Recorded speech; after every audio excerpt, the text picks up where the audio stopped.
at the lab, and I'm here with Jeremiah and Mark, and I'm of course Jeremy Risk, the alien scientist, and we are here just to basically talk about what we've done, what we're doing, and what we plan to do. Let's talk about some of the experiments that we tried. We started out doing a lot of replications and stuff. You've been into this for a number of years, haven't you?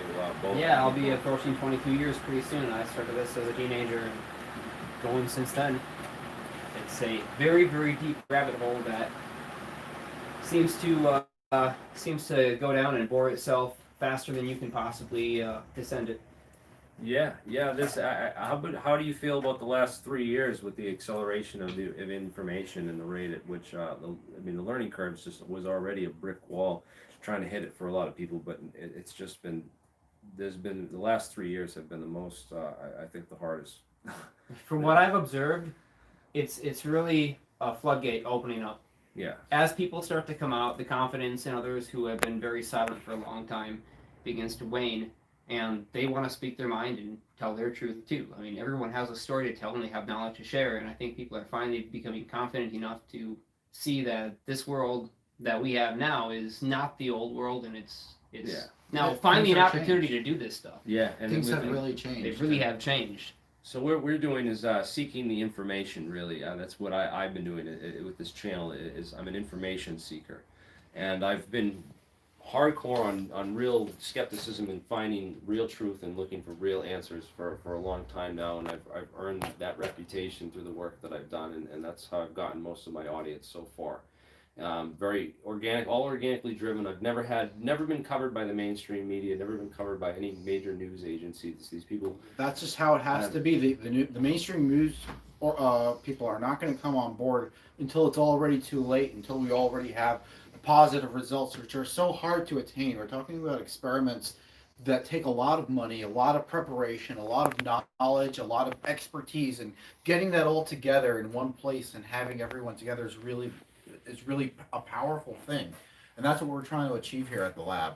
Yeah, we're basically taking what some people have spent 20 years of their lives on developing, researching, and experimenting with, and we're trying to understand the information they presented in their papers and do a fast approach to testing this stuff out in its raw form, just to see if there's something there, if it's worth it, if they observed an effect that was genuine and replicatable or not. And a lot of the experiments we're approaching are ones which have been very much avoided by mainstream academia, and the reason for that is there isn't a lot of successful replication of many of these experiments. They're on the fringe in terms of how they work, their theories that are applied, the equations that are used.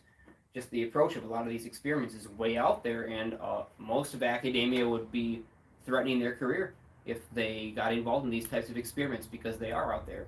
But we're willing to listen. But honestly, and the community can't advance without people doing this kind of thing. But the atmosphere in academia kind of prevents that, and that's kind of what we're trying to do, is break through that. We're showing that it's people that it's okay to not be afraid they shouldn't be afraid of failure, right? We had a replication last night. It was awesome. We all had a great time. It was entertaining. We didn't get anti-gravity. We didn't. Yes, it wasn't about trying to successfully replicate it. Last night was just about working with the materials and getting used to dealing with superconductors, dealing with cryo systems and liquid nitrogen, being able to applying electric fields, being able to attach to materials. It was a practice run. Right. Also for Travis over here who's holding our camera, kudos to him. He puts this whole system together. Huge applause to our camera operator. That was really amazing. We learned a lot of stuff just about operating cameras in a lab situation. There's a lot of things to consider, like if we're doing high voltage impulses, we got to shield the cameras or it's going to go back into the laptop and blow all this stuff up. There goes your live stream. So there's a lot of things to think about, and it's all coming together here at Falcon Space. And with the APEC conference that we started, it's going to the world, and we're bringing people out of the woodwork, and it's really amazing. If there was ever a time to share ideas and talk about stuff or collaborate, this is it. Right. People are at home, you have their attention, and not just to collaborate with us, but just in general. If there's a scientist out there that you've been watching their work, or a laboratory you've been watching their work, contact them. Don't be afraid. This is the time to ask questions. Yes, and we're getting Also, please make sure when my subscriber has been stuck at like 95,000, it won't go above 96. Smash that like button on the video, and also make sure you subscribe to the channel and ring the bell so you get future notifications. If we get a positive result, you're going to want to get notification and a video of that when we show something. Yeah. When we actually have something to show. You're going to be the first ones to know when the Zephyr and Cochrane moment happens. So you better watch these live streams over here at Alien Scientist, because this is where it's coming out from, and you're not going to see it on the mainstream media until a week later when it's already irrelevant. And at that point we're going to be inundated with phone calls, we're going to be inundated with media, but this is where it's going to start.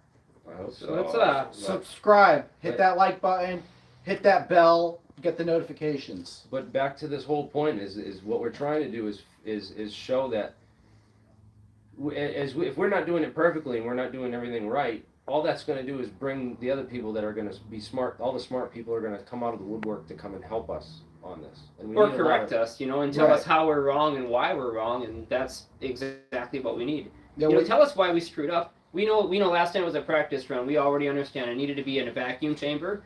The magnetic field needed to be present around the plasma discharge in order to control the electric fields. We needed to have the proper voltage and proper superconductor bilayer assembly. So, like we said yesterday, was just playing around. But if you have ideas, and as we're seeing these live experiments, which will be happening more frequently, and you see how we made a mistake, I mean, this is the time to correct us. Who cares if it makes us look like idiots as long as we get it right in the end? Yeah, Right, as right. long as we get the information right. I don't care about being wrong. I don't care about Been wrong, we've been looking wrong ever stupid since. or or started. looking like incompetent. Man, We're trying. When Well, you it's see going to be wrong, when you see these and that's highly fine. when you Thing see is, we're these highly humans, video, right? And if humans are capable of building these things, right? If anyone's capable of building these things, Mark, we can do it in this lab, and we're going to show that. Exactly. And when you see these highly edited videos on YouTube of an experiment, you need to understand that there was hours and hours of prep work that you don't see behind the scenes, where they were experimenting with the equipment to figure out how to set up the experiment. That is all stuff that we're showing you live here at the lab. So there's going to be fuck ups. There are going to be mistakes. There's going to be audio. There's going to be all different kind of problems that we can possibly think of. And it's by learning from these mistakes that we'll be able to move forward and really perfect the product and show you exactly how it's done. Right, and especially to those of you who know, this is your chance to see where and how we're screwing up, because it's something that you would never get a chance to see in a paper, and you'd never be able to correct that. But at this point, at this stage, it's all ears, all hands on deck to make this happen. So where are we going to go in the future, guys? So let's go to this take it over to the whiteboard board. over here if we can. So the two major projects that we have currently underway, and we have most of the parts for both of these. This is what we witnessed yesterday, just a trial run of Eugene Poklanoff's impulse gravity generator. So his generator used a YBCO superconductor, and it also used another bilayer material, which we are still dealing with and trying to work on to figure out. So far what we have is a YBCO superconductor. We are working on the electrical bonding technique, which we could certainly use input for. That's how to bond the superconductor to the conductive disk, or a superconductor to a superconductor. And what we're looking for specifically is a system that can get around sintering, because a sintering oven is a requirement that we will have to have eventually at some point, but at this point we're hoping to be able to purchase the different superconductor materials that we need flat out in smaller disk sizes, and hopefully attach them to each other in a way that's electrically bonded and structurally strong, even under cryogenics, which, as we found out yesterday, gallium is not suitable for. You know what? I did find out. I did get a response on that from one of our friendly scientists. Oh, who know about wow. the lab, and he told me that they use Indium? Indium. Indium To bind the superconductor? Really? Super low melting temperature is what they use on laser diodes. Absolutely. So thank you to Mr. M. Piat for that piece of information. There you go. awesome. I mean, this is exactly what we're talking about. That's perfect. And we also have to build a vacuum discharge chamber. We need to find the plexiglass supplier here, local here in New Jersey. Yeah, I called up all the places in New Jersey already, and unfortunately, it's a zero. Nobody has that material in the half-inch wall thickness. So what we wanted to get for the vacuum discharge chamber is we want to see what's going on inside, because according to Poklanoff's papers, the shape and geometry of the discharge is extremely important, and also controlling the fields that take place around that discharge to cohere that beam so that the electrons don't simply divert from their own electric fields. That's all done with an external electromagnet, which we now have wire for. So we have the materials we need to build that part. When we show that wire, let's go up there. We'll do that in a second. Yeah, That wire's not moving anywhere until we build a cart Yeah. for it. Unless all three of us pick that roll up, then it'll move. But yeah, so we're gonna get a clear acrylic, half-inch wall thick piece of cast acrylic. Cast acrylic is kind of nice because you can get really, really thick walls and get a super strong vacuum in that material. It also doesn't like a conduct solid gas. piece that we just drilled out the center. On A solid piece of acrylic. that large. We are not going to process that. No. So we have to. It's gonna be a This is the mess. material that's already available, but unfortunately, it's not sold in New Jersey. But any place that sells it can ship it. I already checked in with Midland Plastics. They do have it. They sent me a quote. It's expensive, but this will be a 4-inch diameter discharge tube, about 2 feet long. It will be completely clear, half-inch I thick think we acrylic. said it needs to be longer than 2 feet because of the million volts might hit the coil. Well, we're actually going to discharge that megavolt over a distance that's shorter than the megavolt impulse would normally take place. It doesn't actually need to be the full length. It just needs to be that's the Right. that's the point of least resistance. Right. Yeah, that's a good Mainly point. the key is that the megavolt impulse, when it comes into the system, that its rise time is so fast that a charge builds up on the surface of the superconductor. Do we want a all at plasma once. in there? Do we want Yeah, to fill it with it's a- hydrogen or helium? We thought about that. or But neon Pockenoff or- stated that it was a high vacuum, and I do believe there's other information in there. Actually, I have to review his papers. We because get he does some say that. interesting gases. We can try like, I mean, there's argon, there's the noble xenon, gases. that's a fast collapse gas. Hydrogen is a pretty fast collapse gas. That's what we're using with the thiotrons. I checked xenon because I was playing around with the idea of using xenon for the Pockenoff thing as a It would transition make a gas. really bright flash. That's Well, for sure. Here's what I found out in the high-speed video is that inside the xenon tube, when I discharged my little 2.6 joule Marx generator through it, the xenon tube inside the glass was actually glowing red after each pulse. And I found that really, really fascinating because it tells me the expansion pressure on those gases and the thermal rise from the reaction there had a very, very high transition current, which means that we had pretty good conduction. Much, much stronger than air, I would imagine. I still got weird wave shapes because the plasma was actually active in that system, and the plasma has a physical geometry to it. It's not a completely uniform thing. So xenon alone wouldn't be our ideal gas because it's going to try to form beams. Actually, this is something that I've read an NASA paper on. I wish I could call it at the moment, but xenon will actually form beams or like tubes of plasma discharge. And if you add other gases, you can expand those out depending on the pressure. But don't we want to create a beam? We're trying to get it. We want to create a beam, but we don't want it to narrow down to a tiny little tube or a wire. We want it to be the entire width of the superconductive face and travel that same distance without diverting all the way up to the target plate where it strikes. That's how it's supposed to be. The target plate too. We were talking. Should it be made out of silver? Should it be made out of copper?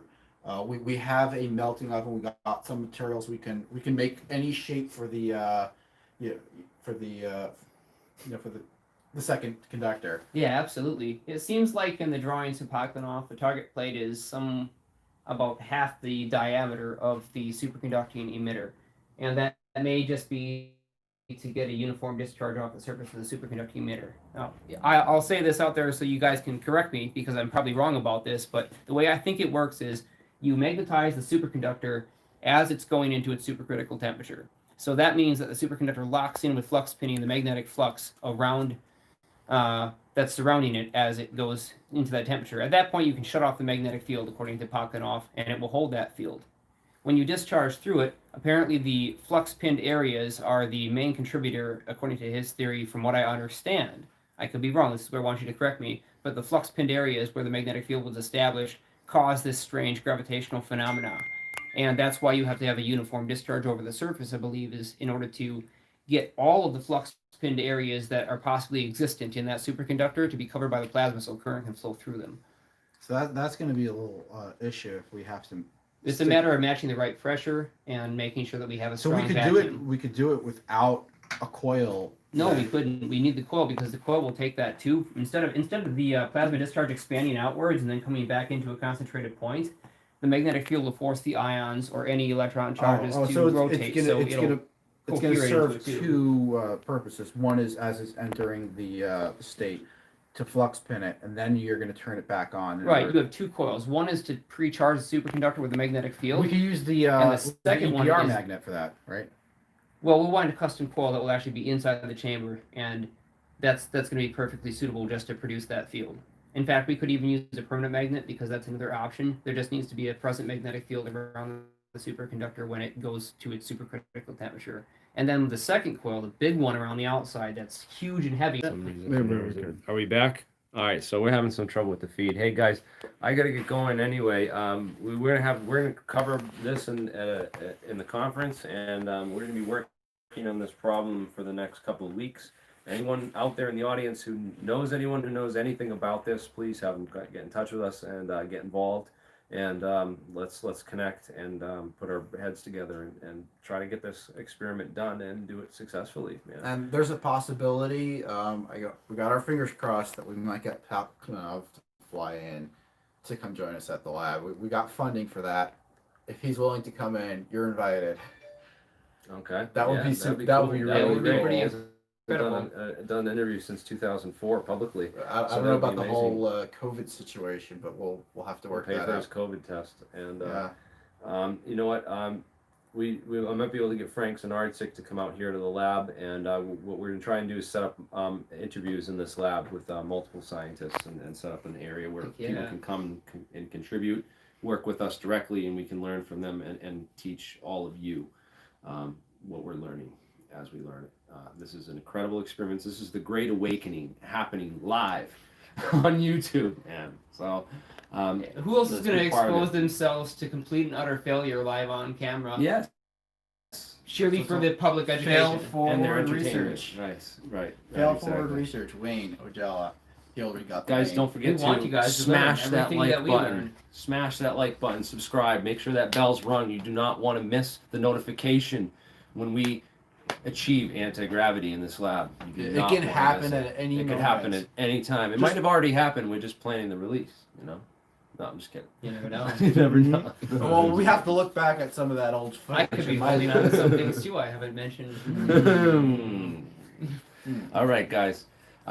It's been great, wonderful sharing the comments with you all, and I'm sorry I can't read them. We're trying to do this quickly and from my phone and stuff. But we're gonna have the live streams going to be set up in this lab in the future.